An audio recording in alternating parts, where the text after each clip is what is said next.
Hey everybody, welcome back to G-Dub's Point of View. I'm your host G-Dub. We are here for, I believe, night 11, or day 11 of the G1 tournament. Getting close to the end, of course. I thought tonight's action was pretty good. I think it was a pretty strong card overall. I think there was obviously some low points, but I think the card overall was pretty strong. But yeah, we're finally starting to see the shape of the tournament, which I'll talk about a little bit at the end, and we're hitting that exciting time where you don't know exactly what's going to happen, but you can kind of see the formation of the results, which is always a very fun time for the tournament. The only tag match notes I have are from the Kenny Omega and Zack Sabre Jr. tag. Of course, was Chase getting the win over Taka, and then Zack coming in and attacking both Kenny and Chase before running off after the match. So it'll just add a little bit more, seriousness to their match tomorrow night. Because I'm recording this on Tuesday evening.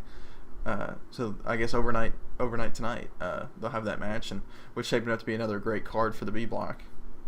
But yeah, I think that was the only tag match note I had. So the first match of the night for tournament action was Makabe versus Fale. This was definitely the worst match on the card. It's probably worse than quite a few of the tag matches. It's just two big guys going at it. But Makabe's had a great tournament, but he doesn't really get to show that with someone like Fale, and Fale is telling a very specific story that he's not going for work rate in this tournament at all. So it just wasn't going to be a good match.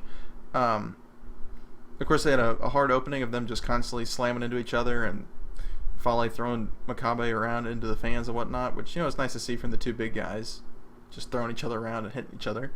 I thought it was kind of nice throughout the whole match that Fale would hit Makabe and he'd be down and he'd get up and start taunting Fale to hit him harder, and so he'd just keep doing it throughout the match. But other than that, that was pretty much what happened. It was Fale and Makabe going at it outside for 2 minutes. They came in the ring and Fale dominated for the next 3 minutes, and then Makabe got a little offense going, hit a big move, and then went for the pin, and as he gets the 2 count, Tongaloa pulls the ref out of the ring, attacks him. Fale gets the chain that Makabe wears to the ring, hits a clothesline with the chain, gets the pin. It was a sub 8 minute match, nothing too special, pretty boring, easily skippable. That's up. It was pretty just a boring match, which is unfortunate because I've liked Makabe's work this tournament, and Fale's doing his thing right now. So it's just it's just one of those matches that's easily skippable. Of course, Fale gets the win, so he's at 6 points. Makabe stays at 4. But yeah, it's definitely the worst match of the night, and very easily skippable if you're doing a watch through of everything. Second match of the night was Jay White versus Hangman Page. I thought it was really good. I really was I was big time looking forward to this match, especially after the tournaments both these guys have had compared to their match in March at the Long Beach show. I was really curious to see how far they'd come along. Of course, they had a solid opening. Page was getting big cheers. I really enjoyed it. The outside stuff they were doing together was really good, actually, well thought out, especially. And then, of course, Jay hits Hangman with a big move where he hurts his lower back, and that became the focal point of the entire match. Was Page's lower back was hurt, which I thought was really nice because usually it's a limb or it's like a limb of some kind, so it's either a neck or an arm or a leg. So to see actually the focal point be on someone's lower back, I thought was a really good change of pace. And I guess these guys had a plan for it because the selling of the lower back was great. Of course, Page goes for a couple moves. He's going to go for the flip, the buckshot flip lariat at one point and can't do it because his back hurts. I thought it was a really nice change of pace and really effectively done, especially by Page. He was selling great. Could never hardly get Jay up for a real big power move because of selling his back, which I thought was great. Of course, they had some really great and smooth sequences throughout the whole match, especially just trading like basic moves. There was one point whenever Hangman hits his standing shooting star, that whole sequence leading up to that was actually really well done. And of course, the finish was good. you know, the big moment leading to the big finish was Jay shoving the ref aside, Hangman kind of wobbling a little bit because of it, and then Jay runs over and pushes Page onto the apron, and he takes a flip bump right on the apron from the top turnbuckle, which, that didn't look nice. And of course, he's selling the lower back the entire night, so that's not going to help anything. And then they get back in the ring, and all this stuff happens, and the ref gets pushed away, and they're really smoothly trading like finisher setups, and then eventually the ref gets pushed away. Jay counters the rite of passage setup into a low blow, hits the Blade Runner for the win. So he's now at 8 points. Of course, Page is at 2. Hopefully he'll get a couple more wins before the tournament's over. But I thought it was a good finish. You know, it kept up. Jay's only won by cheating, which is, I think it's a good continuity for his character in the tournament. But yeah, I really enjoyed the match. It definitely was. It was probably my second favorite match of the night. I was thoroughly entertained throughout the whole process, and you can definitely tell these two guys are learning. They're starting to have kind of their big checkpoints in their matches. Okay, we're going to definitely do this sequence and this sequence, and then they're starting to figure out what to do in between, leading up to those sequences, which is nice to actually see them together, both as performers, figuring that out through this tournament. So this was fundamentally a way better match than their match in Long Beach, but they probably didn't go as all out as they did in Long Beach for this match, but I definitely think fundamentally this is a much better match. Of course, the third match was Evil versus Suzuki. Thought it was great. Really fun match. They had just a really quick start. They didn't even start intros. Evil just comes in and starts blasting Suzuki, and they just get after it. Of course, Suzuki eventually takes him over to the announcer's table and throws a chair on him, throws a barricade on him, and hits the barricade with his chair, and just they're getting after it. And then, of course, Evil eventually gets his momentum back and does the chair spot on Suzuki. Man, they were both selling just insanely well for each other, because Evil would hit his strikes and his chops, and Suzuki's stumbling back, and then of course Suzuki could get his shots in, and Evil was selling amazingly. Like, he was getting close to knocked out every shot, it seemed like, after the first few minutes. So it really sold that both these guys hit hard.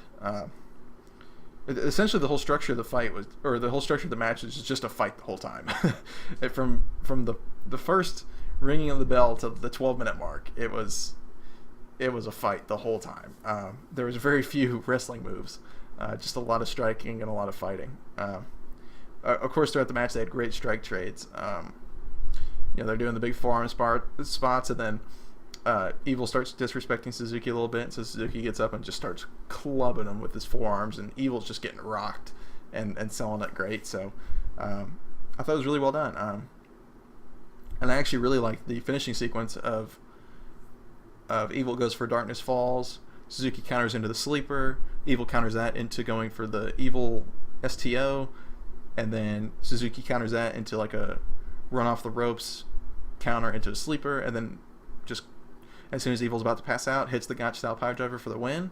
I really liked it. It was very smooth, very technically well done. Of course, both guys are at 8 points now with Suzuki's win. Of course, Suzuki, this is a huge, he's still continuing his streak. He started out 0-2, and now he's won 4 in a row. And Evil still was at 4-1, now he's at 4-2. So both these guys still have quite a ways to go, and still have a really good shot at making to the finals. But overall, the match was really fun. I'd say it was probably my fourth favorite. I'm such a big Suzuki fan, but it was probably my fourth favorite because I really enjoyed the next match, which was, of course, Tanahashi versus Yoshihashi. I was very satisfied with this match. I've been looking at Yoshihashi all tournament. Ever since night one, where he had a great match with Makabe, I've been looking at him all tournament, and he's had especially between his last match with Okada and this one, he's just really shown out that he's actually a really good performer when he actually tries. They had a really just solid technical start. Pretty basic as far as a New Japan match starts. Early on, the first couple minutes, probably the first 2 or 3 minutes, Yoshihashi got a ton of offense in, which I was really surprised with. Of course, this tournament's kind of been his thing where he's learned how to throw a chop all of a sudden. So he was throwing some just heavy chops, and Tana was selling really well. And then I actually made a note because Kevin Kelly, I think, mentioned it on commentary that Tanahashi threw some chops at Yoshihashi, and I hadn't really thought about it until Kevin Kelly mentioned it, that he doesn't really do that. And then I started thinking back, I'm like, I don't remember the last time I've seen Tanahashi throw a chop. Because even like, his big hardcore matches with like Suzuki and the like, and even Okada, he doesn't throw chops. He throws those forearm strikes, he throws overhands, and he'll do uppercuts, but he doesn't really do chops. So to actually see him throw some chops was pretty fun. I mean, I thought it was, and I wouldn't have known except for the fact that Kevin mentioned it on commentary. Of course, the match just continues. It's a good, solid match. Both guys are getting cheered for pretty evenly, actually, considering Tanahashi's such a big crowd favorite. It was pretty even cheering. The final 2.5 minutes of this match were phenomenal. The crowd was just amped up, and they wanted to see a Yoshihashi win. About that, it's a 12.5 minute match, probably about that 11.5 minute mark. Man, they were hot for a Yoshihashi win, which was awesome to see. And I actually liked the finish a lot. I thought it was a really cool finish, which was Tanahashi goes for the high fly flow, misses, hits his knee on Yoshihashi, so he's just got a fucked up knee the whole time. I think Yoshi goes for Karma, which Tanahashi counters into a sling blade attempt, which Yoshihashi counters into the butterfly lock, and then as soon as he gets the butterfly lock cinched in, Tanahashi actually hits or rolls him up and has like a full bridge cradle and gets 3 count. So I thought that was actually a really cool finish, because I think it's the first time I've ever seen a Tanahashi match where he's won and not hit the high fly flow.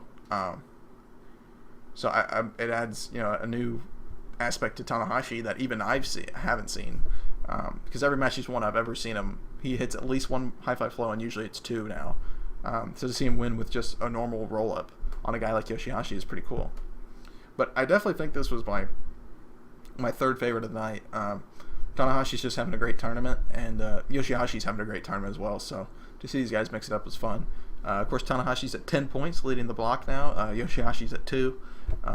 Hopefully he gets one more win before he exits the tournament, because he's really shown this year that he's deserved some points, and Tanahashi's in control of his own destiny at this point. But definitely my third favorite match of the night. Of course, we get to the main event, which was my favorite match of the night, of Kazuchika Okada against Michael Elgin. This was a very fun match. It's a 21-minute match, which was noticeably longer than most of the matches tonight. Jay and Hangman went 17 minutes, or roughly 17 minutes, and everyone else went 8 to 12, and these guys went 20. I mean, they were in it. They were in the zone all night tonight. They had a fun little opening, of course, because I put like Cokehead Okada was great. It's just really fun to watch, and of course he's like trying to. It's funny when Elgin gets in the ring and they're checking out all the tape and all the boots and stuff in the corners, and they kind of pan on Okada. You can see him. He's like doing like a big Hulk move, like trying to beef himself up, and then they're doing the shoulder blocks, and Okada's like, or Elgin will flex, and then they did the same thing again, and Okada flexed. He's just trying to be like a little asshole, which is, I think, great. It's a great twist on his character. He looks like he's just having the time of his life doing it. Of course, at one point, I believe Okada hits a neck breaker of some kind, like on the apron, and really messes with Elgin's neck, and that becomes the focal point of the match, which is Okada constantly trying to wear down Elgin's neck and constantly trying to do damage to it. I thought it was well done throughout the match. They had some really good just momentum trading and strike trading, and even like selling, where they just constantly would go back and forth throughout the match, and it was just really good, really well done. Of course, the match moves along. It's going great. Everybody's getting their offense in. Of course, at one point, Okada goes for his big crossbody, and Elgin counters it and catches him, and it doesn't even like flinch when he catches him. And Okada's not a small man. I think he's like 6'3", 6'4", probably. I mean, he's north of 200 pounds, but probably around 215, 220. No, he's probably closer to 230. And just catches him with ease, like it's no problem. And Okada gets up there too, so that was just really impressive. And we get down to the final 3 minutes. and it was just a great finishing 3 minutes. The crowd was really into the match, and about 2 minutes left of the match, those are the loudest chants I think I've ever heard from Michael Elgin. It was insane. For some reason, I don't know if it's the new character, but people really want to see Okada lose. It seems like there seems to be a ton of chants for his opponents this tournament, except for Jay White. I think Jay White is probably the last person they'll chant for over Okada, but and maybe it probably Fale whenever he lost to Fale. But other than that, people facing Okada are getting huge cheers, which is I think good in the sense of Okada is finally, in a way, he's not trying to, because he is the spotlight still, but he's like shining a spotlight on his opponents rather than himself, because he is in this weird character state. And I think it's only helping the people that face him, because guys like Page, guys like Yoshihashi, guys like Elgin are having these incredible matches with him, and they're getting the spotlight, not necessarily Okada, even though Okada's taking the wins. But yeah, definitely my favorite match of the night. Okada now is at 8 points. Elgin's still stuck at 4. Of course, he started at 2-0 and has lost 4 in a row.